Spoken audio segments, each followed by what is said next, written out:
Hello, and welcome to another fully live Friday episode of Hacking with Friends.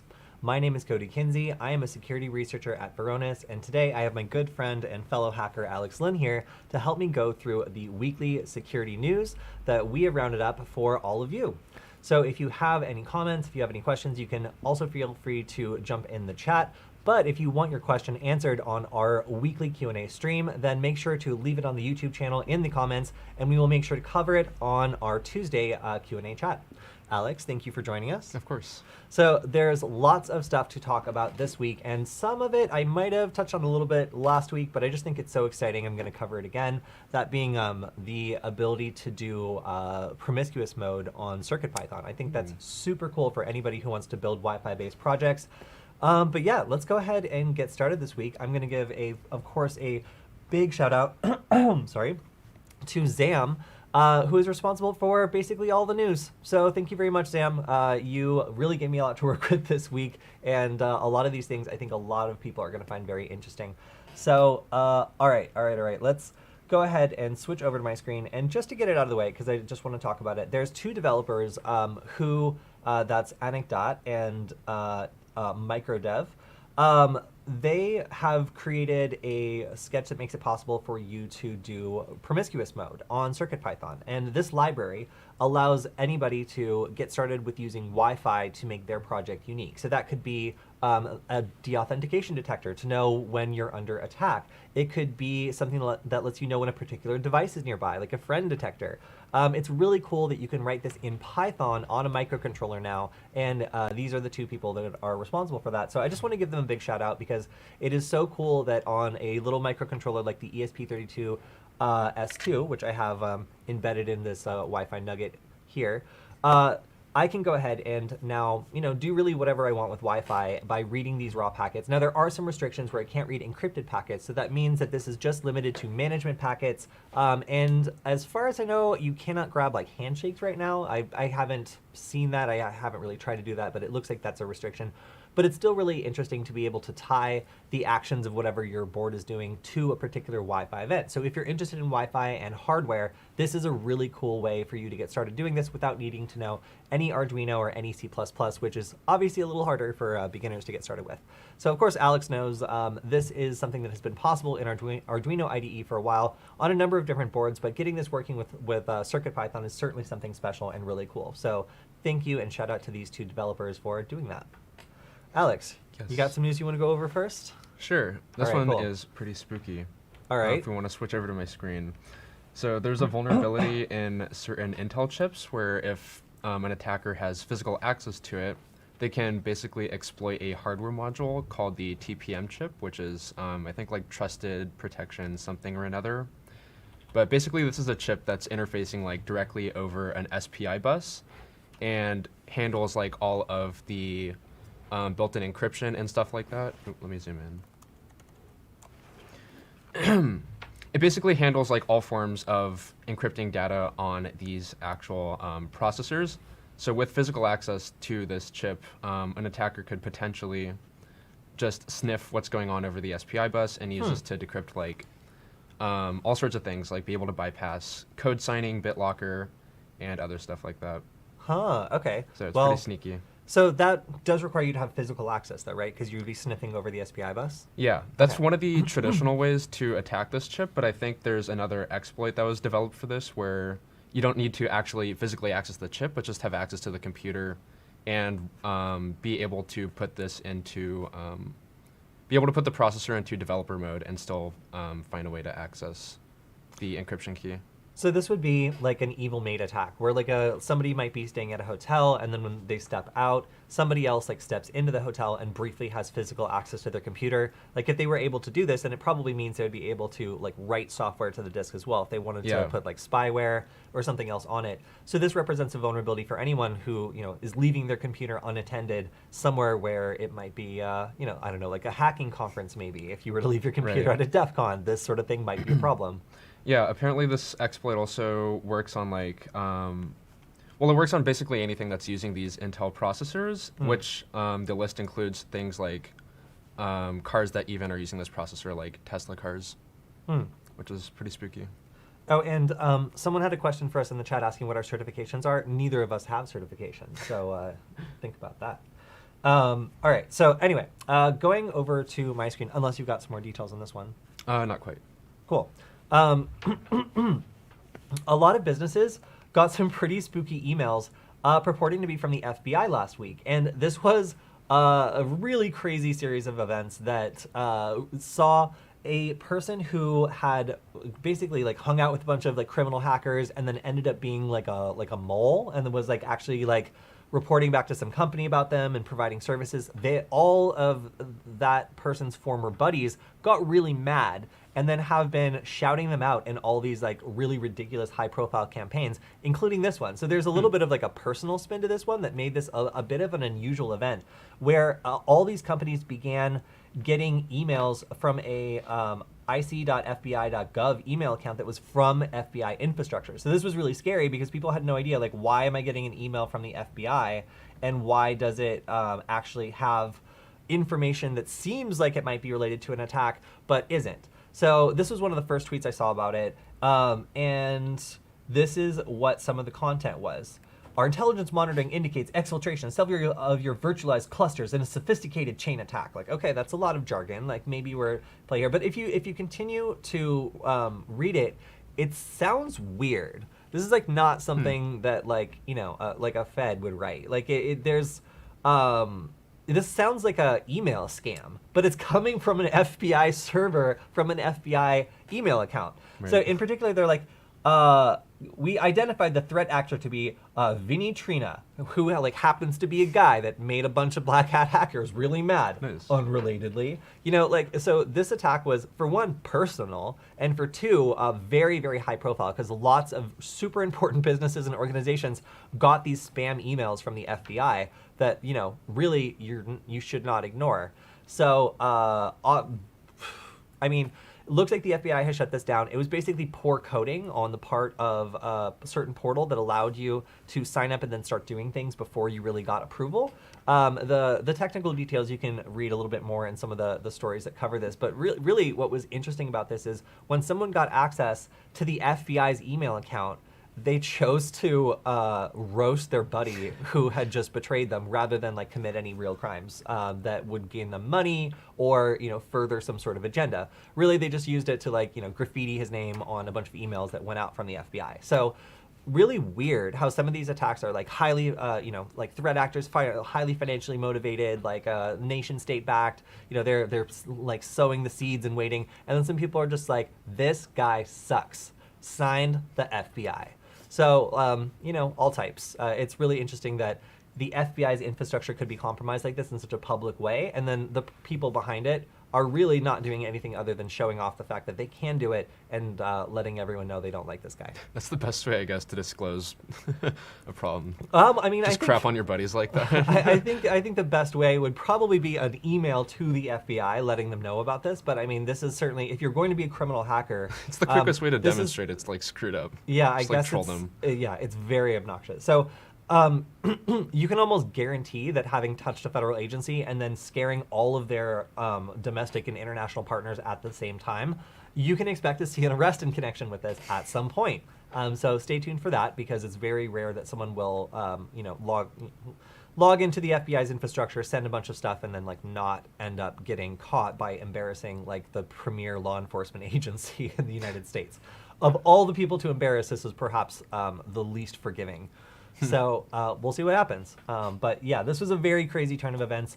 Just seeing how many businesses had to try to figure out whether or not this was a legitimate email or if it was complete spam, which it was. All right, so next up, this is, sorry, that's more CircuitPython goodness.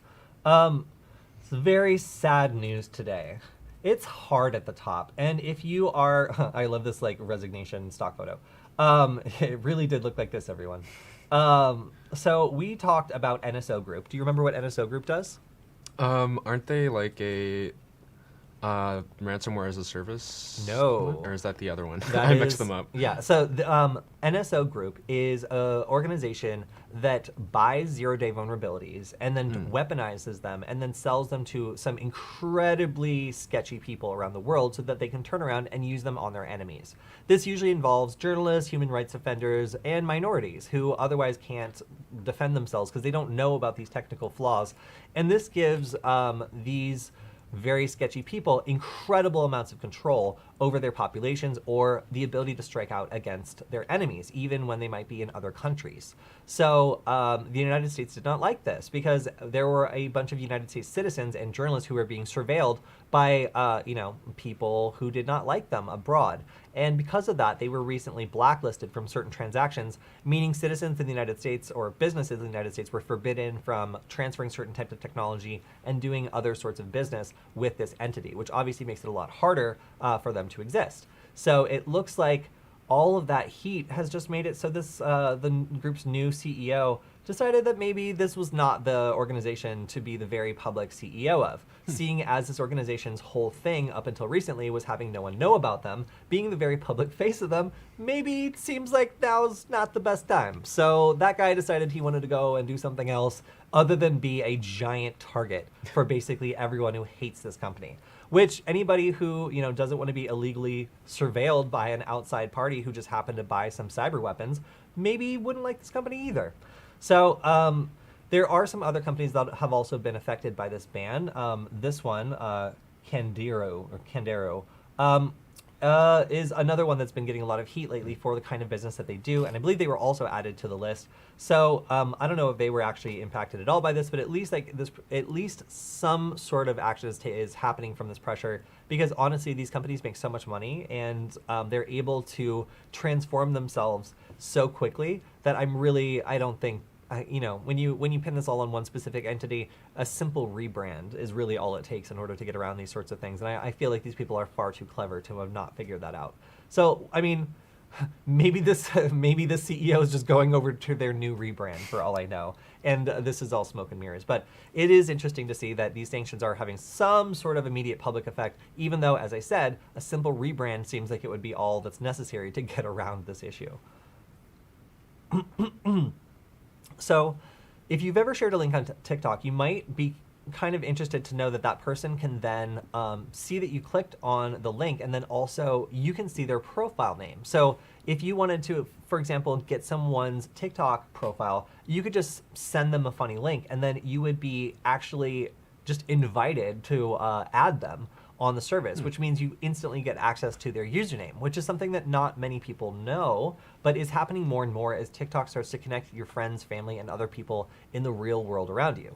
Now, most people would be horrified if their boss or their family were to find their TikTok. So this is not really a service that many people want. But recently, TikTok has been making it more and more easy to find people via little tricks like this, sharing a link or doing other sorts of things that allow you, when you're logged in, to tie information back to another person's account that you know them.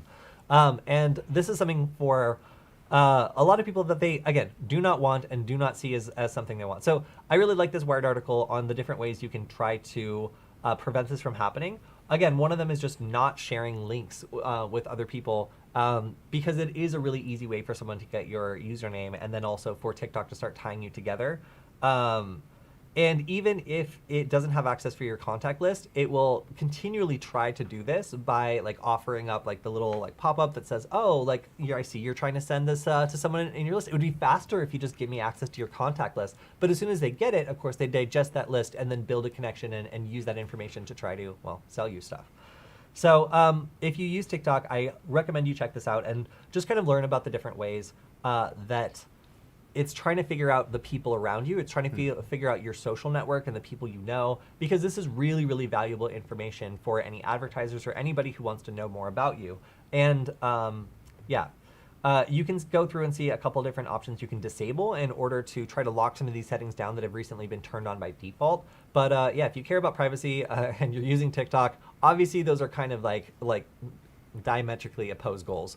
But at the same time, you can take some steps to make it so you can still, participate on TikTok and not have people in the real world be drawn into that as well via their algorithm that's really starting to try to make that a priority.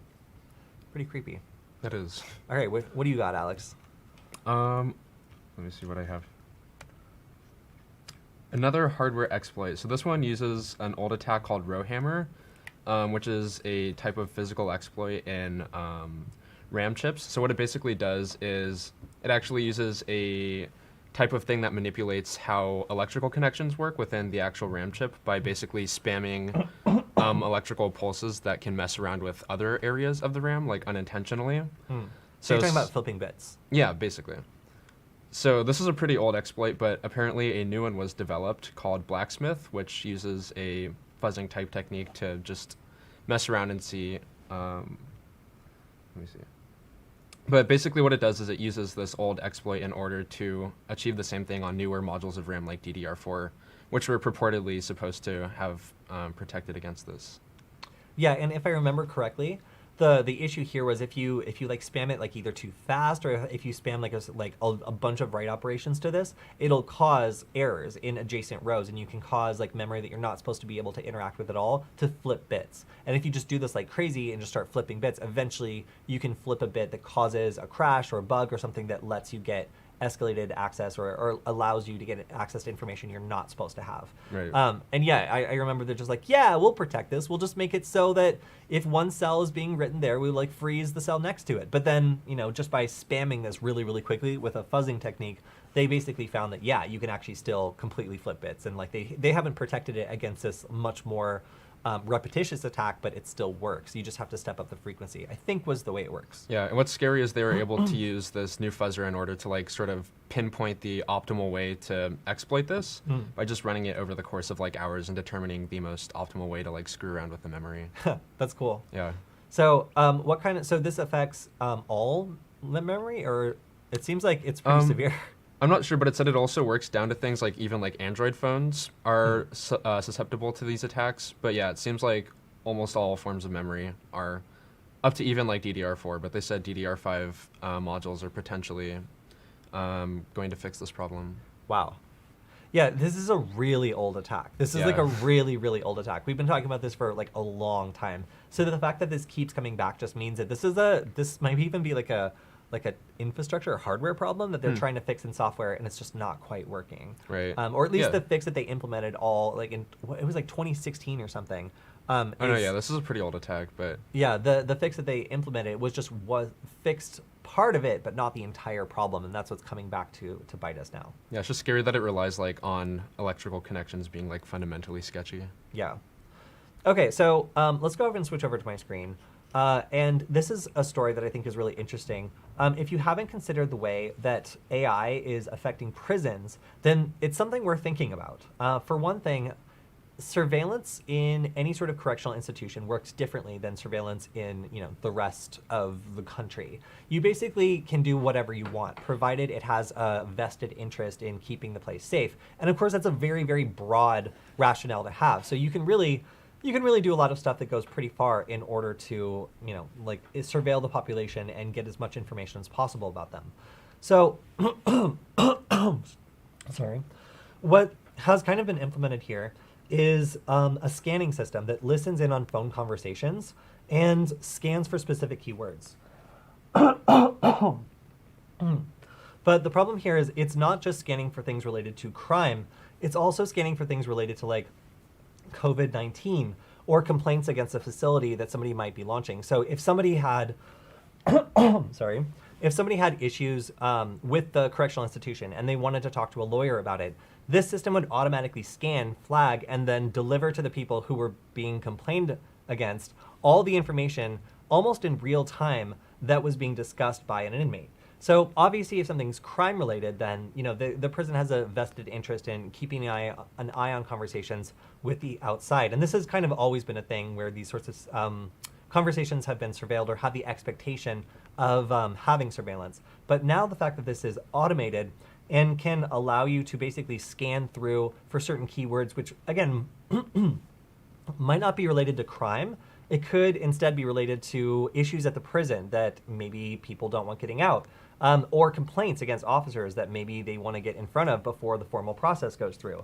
There's a lot of different things that can happen when you have such a pervasive automated system that's going through scanning everything and then flagging things based on keywords, because some of the keywords that they were scanning for is a little confusing to know like why they would be looking for those specific things. Of course, there's some like health reasons that were thrown out there for the COVID-19 stuff, but some of the other things were complaints against the facility that were ongoing or in the beginning phases that were intercepted by the exact people who the complaints were being filed against because of the keywords that they'd chosen to be monitored. So this is just something where you can kind of see where surveillance is going in these places that have much less regulation or much less rules around like what kind of surveillance can be used. And in this case, the pervasive keyword scanning of communications is just something that means that any conversation that happens there is being recorded, and it's also being transcribed, processed, and then flagged based on certain words. All right, so beg bounties are a problem. Do you know what a beg bounty is? Beg bounty, no, but that sounds interesting. Yeah, so a beg bounty is something that basically you get an email that says, hi, I found a bug in your product, service, whatever else. I'm waiting for a response. You respond, and then they immediately ask you for money. They're like, well, my work isn't free. If you want to know what this problem is, then you have to pay me.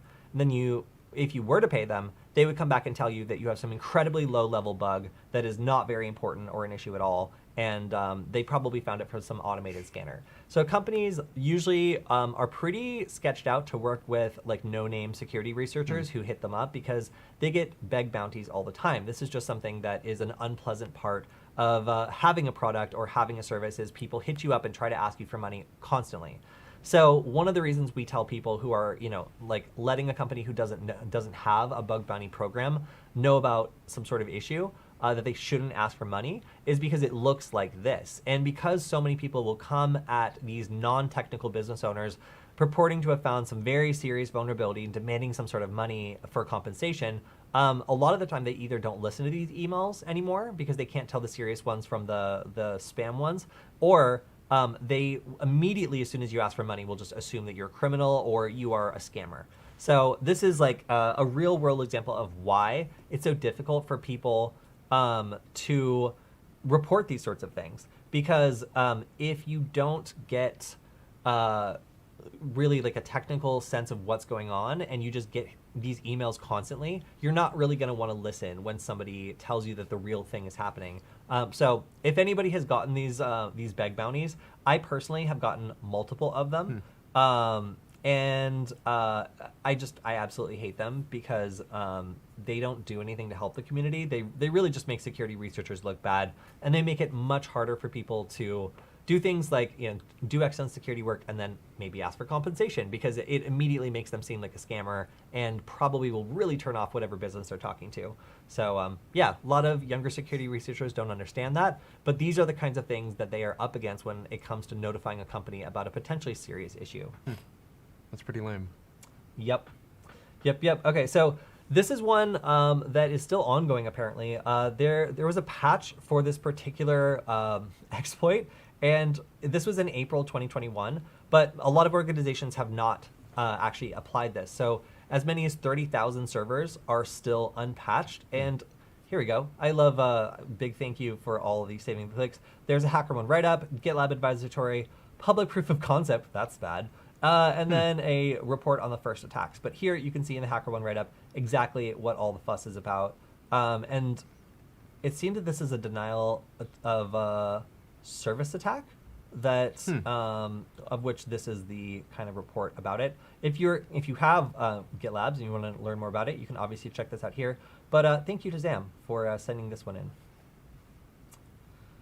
All right, so this is an interesting trend that has kind of started since COVID-19 especially, but this is employment tech. So the kind of technology that a boss would install on your computer to like monitor your productivity, say what you're doing, snoop around on your computer, turn on your webcam, see what your apartment is like, whatever. You know, like there's a lot of different things that these tools can do. And unfortunately, a lot of these tools are not very well understood or classified as to what their capabilities are. So if you're interested in the kind of employment tech in the, I would almost call it spyware, that are kind of around now, you can actually filter through these software products and learn a lot about them. They're kind of tagged out. You can see if it's a platform, app, or software, other physical device, and you can actually go and see more information about this business. Specializes in developing store automation systems. I'm always sort of cynical about these like monitoring type programs because they're always under like the guise of helping you out, or rather helping someone like surveil your stuff, but it's kind of sneaky. Yeah, so this one says that facial recognition technology can identify workers and customers. Data is being captured about the general public as well as workers. You know, it's really a lot of stuff that like the person going to the store might not realize is being captured about them. So if you know that a business is working with a particular type of technology, if you know that like your work, for example, has this installed on your computer, you know, I would recommend you check this out to find out exactly what it can do and exactly what it's being advertised as being able to do. Again, this is just a fascinating collection of software that you might not understand is installed on your device. But you can see workers can be readily identified. Data center location is configurable. So you can see where the data is configured, where it's stored. Workers and customers are both being surveilled. Hardware utilized microphones. What?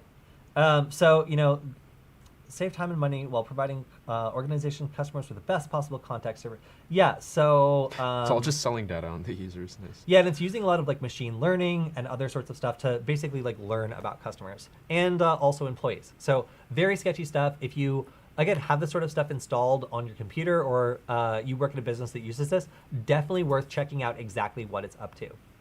All right, Alex, what do you got next? Okay, this one is not really new news, but hackers increasingly using HTML, smuggling in malware and phishing attacks.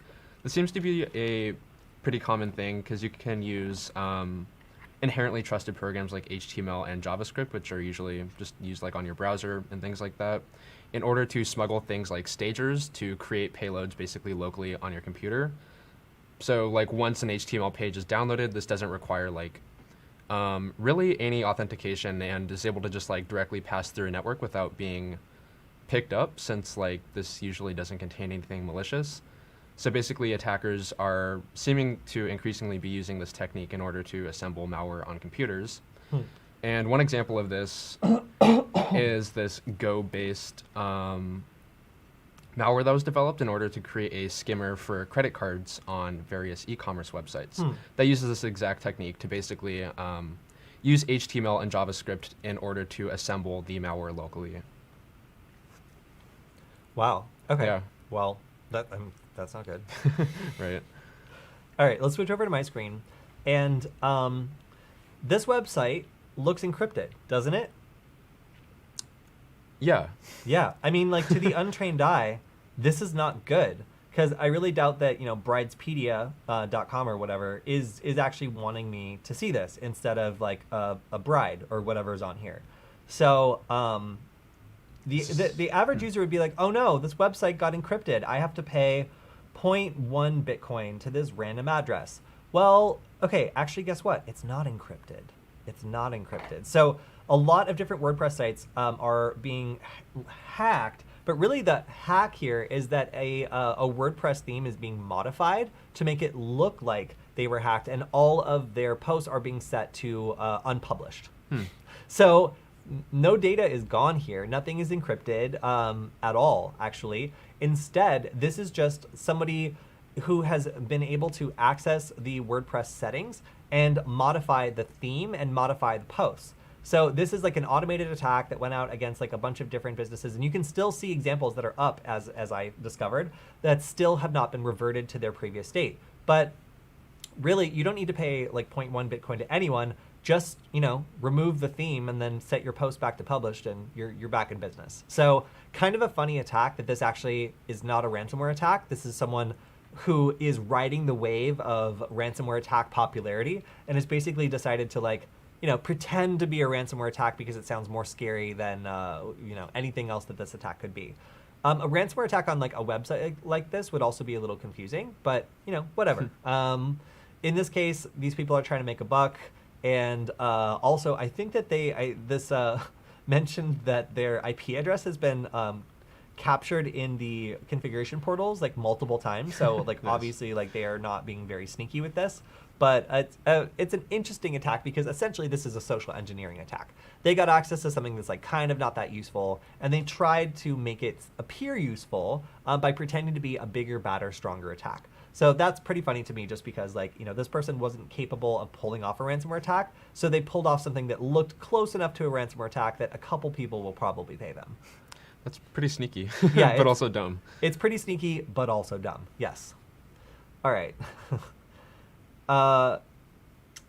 So this is interesting, if a little bit high level. Some researchers have been trying to find ways to detect man-in-the-middle phishing kits. And man-in-the-middle phishing kits are usually designed to defeat 2FA because as phishing attacks have gotten more sophisticated, they need to go up against organizations that have 2FA enabled, meaning there's some sort of like key or code that they have to intercept in order to actually log into a new account that they've just stolen the credentials to. So as organizations move to adopt this as a standard, that means that detecting phishing kits are more and more of a priority for anybody who wants to prevent those 2FA tokens from being intercepted as they're going in to a login attempt.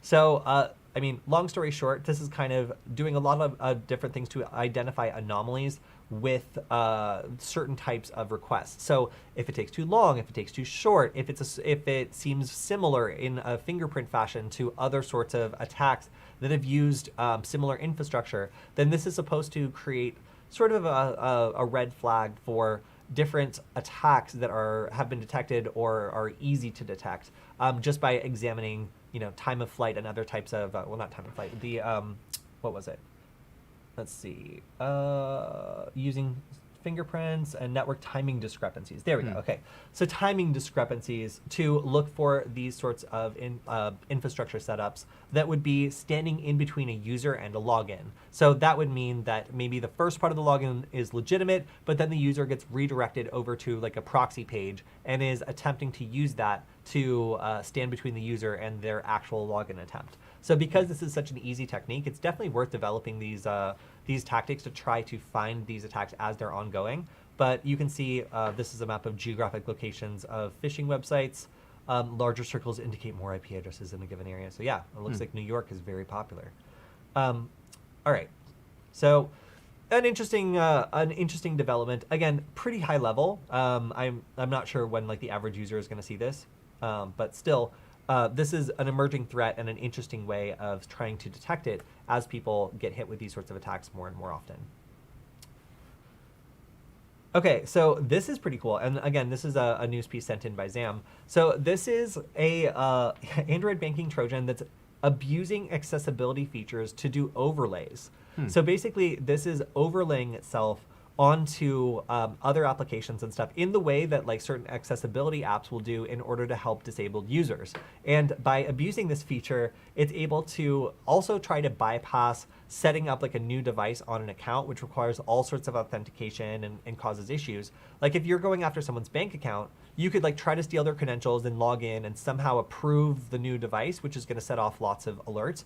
Or you could just infect that device, and every time they do a money transfer, swap out their IBAN number for your IBAN number. Nice. So then they're like, why did that transfer go through? Let me try again. And then maybe they send it to you twice. I don't maybe that's the attempt of what they're trying to do here, maybe not. But being able to be logged into your account and send transactions is really their goal here, because it allows them to bypass the need to set up a new device on a bank account. And what was interesting, it was set up to attack 27 different targets. 22 unnamed international banks in Italy and the UK, and 5 cryptocurrency apps in the United States. Those poor crypto people. So yeah, yikes. This is, again, kind of notable just because it's sitting on your device, abusing accessibility features to overlay on the screen. And it's not really like trying to steal your credentials like directly and then log in separately. What's interesting about this is it seems to be trying to do the transactions on the device to bypass all the alerts that would come up if they tried to log in from a third-party device. So pretty smart attack here, going after people who expect to be using one service but then get this overlay that's kind of projecting on top of it. When you say overlay, you mean like a pop-up modal type thing that? So on Android, certain apps can draw on the screen over other apps, which means like they have the ability to like basically like overlay something, and usually you get a big fat warning about this. But the danger here is obviously like someone can overlay something on top of another screen and then even provide like a text input or something. So they can either make the page say totally different information except for the input box. So that they could be like, oh, you've been logged out of your banking app, please input your details. But they could be auto-filling everything except that one detail they need to send a money transfer. And you could be on one screen on the banking app, but have the overlay make it look like a login screen, for example, when instead you're just confirming a transaction. It's really scary. Yeah, so like you basically can't believe your eyes with this sort of thing, because it could just be overlaying a different app on top of a different app, and that becomes very confusing. Oh, love this. So some TikTok, let's call them users, are getting phishing attacks that are, let's say that these are social engineering. I would give them like a C+. So, hi, dear user. Hello, dear user. I also like that this says likely phishing. So, hi, dear user. Your account violates our copyright with a capital C. Complaint firm, whatever. From copyright within 48 hours will not be re-entered. If you think this is an error and you do not want your account deleted, please reply to this email, confirm my account. So if you bite, if you reply to this, they're like, oh yeah, you need to fill out the form and then, we'll verify you. And the link that they give you for the form just drops you into a WhatsApp chat. So I'm a TikTok user. I get this thing that says, hey, your account's going to be deleted. I'm like, oh, no. I reply to it, and they're like, oh, well, you need to prove that you are who you say you are, otherwise you're going to get deleted. I'm like, okay. And then suddenly I'm in a WhatsApp chat. And then the scammer, pretending to be a TikTok employee, just asks you for your information. And then they want your 6-digit code to be able to get into your account. So they basically pretend like they're an employee, but ask you all the details that you would need to log into your account, and then ask you for the verification number to verify that they can log into your account, to check to make sure you're not bad. And then they just own your account at that point, and they just kick you out. Such a poor effort. Yeah, so this falls into the category of like dumb but effective. Obviously, some people have fallen for this, and this is an attack that you need to be looking out for. But really, for me, like being dropped into the WhatsApp account is one big flaming red flag. Whereas like the email itself, like in kind of like broken English with all these random line breaks, is probably what would have tipped me off. The hi dear user is already alarming. Hi dear, yeah. I didn't even catch that. Yeah, so that perhaps not. Okay, so one interesting turn of people finding zero-day vulnerabilities is how they can sell it. Now, obviously, we talked about some companies that will turn around, buy these, and then make them into weapons that they sell, internationally. And this sort of black market or gray market for zero-day vulnerabilities is definitely something that's been heating up. You can see that this is basically a report of how some of these bugs or some of these 0 days have people sitting there on forums offering large sums of money to buy them because they really, really want to turn them into some crime machine of some sort. You can see someone's trying to buy for $30,000 a proof of concept for the Pulse VPN CVE, which is, like something that was already being exploited by a nation state actor. It was a group of apparently Chinese hackers. But this guy wanted to get in on the action because there wasn't a public proof of concept that had been out there. And now anybody that has one has a $30,000 incentive to slide it to this guy. Of course, I have to also point out, there are companies whose entire business is like being at the forefront of this, and they're just like, no, I'll pay for the malware, just give it to me. And then they turn around and they're like, hi, like government, like we are the forefront of research, and we steal bad stuff from hackers and then sell it to you, and then they make another 4 times that much, turning around and selling this proof of concept to a bunch of governments who can still like kind of halfway use it.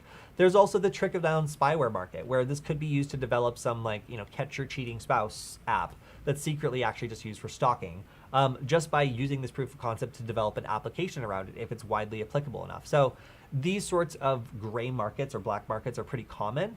When it comes to like the trickle down of a 0-day vulnerability. After it's used by like a really highly skilled group, it'll then turn around and be used by a bunch of less skilled actors, either for a malware, a ransomware attack, maybe a banking Trojan, or even something a little scummier, like an application or a service for tracking someone or surveilling someone against their will. So if you didn't know that marketplace is out there, it is, and the price tags are pretty big. $3 million for no interaction or remote code execution bugs. Wow. Wonder who this was. I could guess, but I would get in trouble. And there's some countries I couldn't fly to if I guessed. But anyway, yeah, so like this is a business model that's maturing the same way that ransomware is maturing, the same way that ransomware has like the authors of the ransomware, and then they have their franchises, then people use it and collect money and make money for the whole organization. Exploits are kind of developing in a similar way. There's people who make exploits and sell them, and then there's people who buy and develop them. So it's definitely worth something that you should pay attention to, because if there is a nation state actor using some sort of thing that's been partway patched and then they kind of give up on it, you can bet that there's a lot of people who are going to get in on the action while there are still some computers that are vulnerable to it, because they can guarantee access for a certain price tag, and that might be useful for certain entities depending on what their goals are. All right, so you already talked about this. Never mind, we can skip it. Thanks, Alex. Nice. So this is one I haven't got. This is. Oh wait, I don't want to print this. Get out of here. This is something I want to enlarge this. That I haven't read through too much. This was sent in by Zam, so thank you very much for that. But there's apparently some malware that is affected, that is written in Go, which is interesting, that is attacking AT&T IoT devices, including routers, that seems to be possibly related to the Mirai botnet. But it's not really initially totally confirmed. The reason why they think that is there are some virus total scans that are coming up revealing this as malware that are identifying it as Mirai, and it's not really known exactly why, other than they might share some infrastructure, they might have some other things in common. But of course, like it's not really sure that these are written by different people. They could be designed to work with each other. It's not really totally known here. But there are some differences between the different strains of malware. They said that, for example, it doesn't have the same attack functions as the Mirai malware, and the new strain only looks for vulnerable systems, and it doesn't actually run attacks the way that Mirai can like do like some brute forcing and some other like kind of interesting attacks. So it only like scopes it out for vulnerable stuff. Okay, Yeah, so if cool. it's already vulnerable, it'll attack, but it won't go after stuff that's not vulnerable and just like poke around and actively attack them in the way that Mirai will. So. Interesting that IoT is like such a big subject of attack, because again, this makes for great botnet infrastructure, where if you get enough of these devices, you can build a huge botnet and do all sorts of crazy attacks that are not possible without a machine army. All right, so Alex, have you ever gotten a link from a .tk account? Oh my God, I've signed up for a .tk account. They're free. Domain, rather. Yeah. Well, so Alex, can you explain like why .tk domains are so popular then? Just because they're free. When I like initially created my first website, I used a .tk domain just because it's one of the free ones you can register, and I think you can keep the domain for like up to a year. Yeah. Yeah. And there are a couple other domains that are the same way, where anybody can register a domain. It's free, and the country that has that domain registration service makes money on like advertising or some other thing other than the domain registration fees. So not admitting to anything, but I have used that domain to try out some input forms for various social media sites. Like testing out C2 infrastructure for security purposes. Yeah, so like this is very commonly used to stand up malware. Just because, again, like anybody can set this up, and the countries who are responsible for this infrastructure really don't care.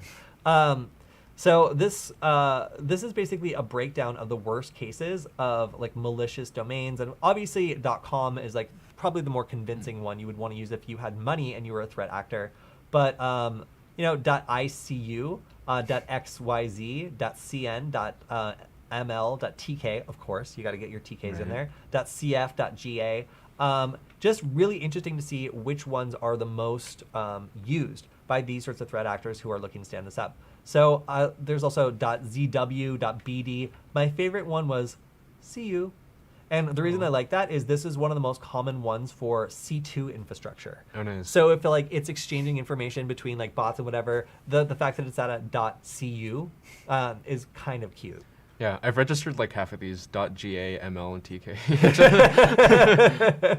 Yeah, so like, That's I mean, funny. like this is exactly why malware actors like it. It's so easy to register these domains that like you could be anyone and set something like this up that's then publicly accessible on the internet.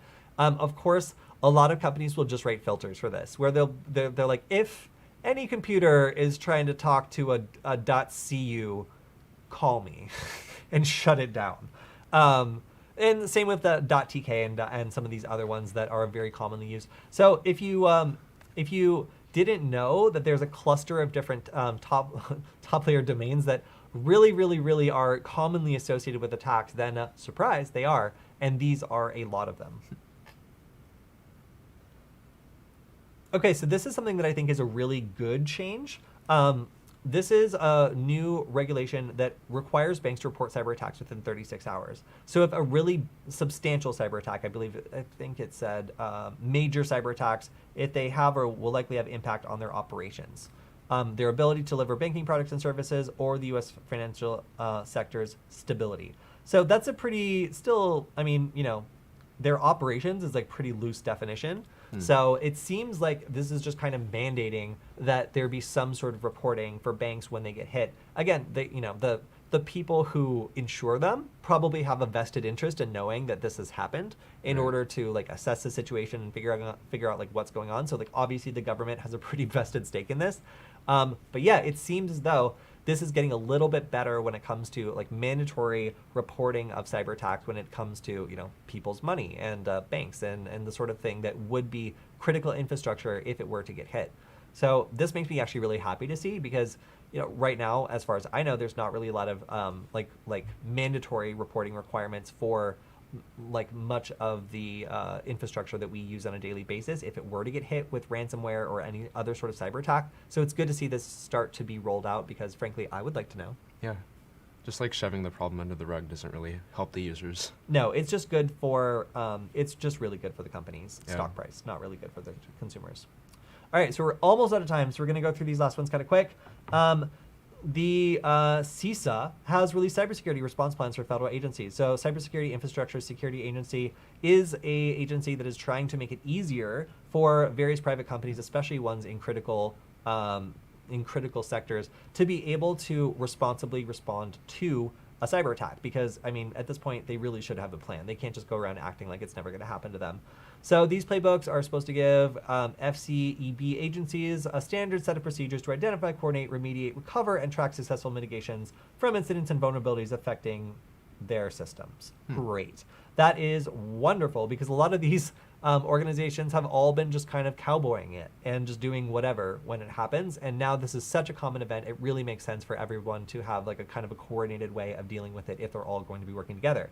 So this is good news, more good news. It makes me happy to see. Yeah, and then in kind of trickling down, the FTC is also sharing ransomware defense tips for small U.S. businesses, because these are the new targets. I mean, we were talking last time about, like Native American, like casinos, like getting hit with ransomware, which is not, you can guarantee, not on their highest list of priorities aside from like making money from the casino. So a lot of these smaller businesses really could use these tips, and it's good for even, people that aren't working with the federal government to get some guidance on preventing these sorts of attacks, and then hopefully also remediating them.